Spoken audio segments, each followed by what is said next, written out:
આજે હું નમસ્તે આજે હું નવી વાર્તા લઈને આવ્યો છું. તમારે સાંભળવી છે? તો સાંભળો. વાર્તાનું નામ દલ્લો તલવાડી. એક મોટું ગામ હતું. એમાં એક દલ્લો તલવાડી હતો.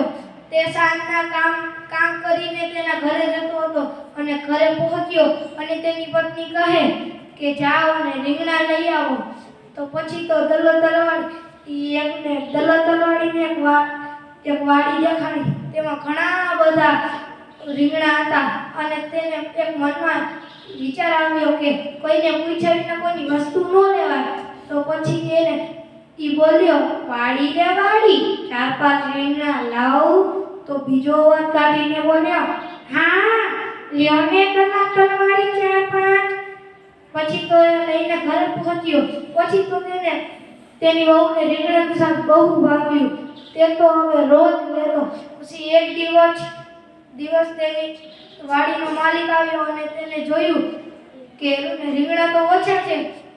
તો એને સાંજના ઝાડવા પાછળ સંતાઈને જોયું કે કોણ મારા રીંગણા ચોરે છે.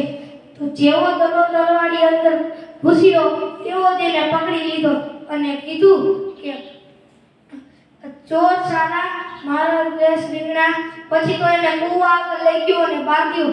પછી તો શું શેઠ કહે કે કૂવા રે કૂવા, આ દલ્લા તલવાડીને 4-5 રીંગણા ડૂબકી લગાવું. તો બીજો અવાજ કાઢીને કે હા લગાવો ને 4-5 ડૂબકી.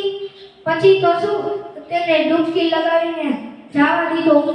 પછી તે દિવસથી દલ્લો તલવાડી તે વાડીની સામું પણ ન જતો. આભાર. આ વાર્તા ઉપરથી આપણને એ બોધ મળે છે કે આપણે ચોરી ન કરવી જોઈએ.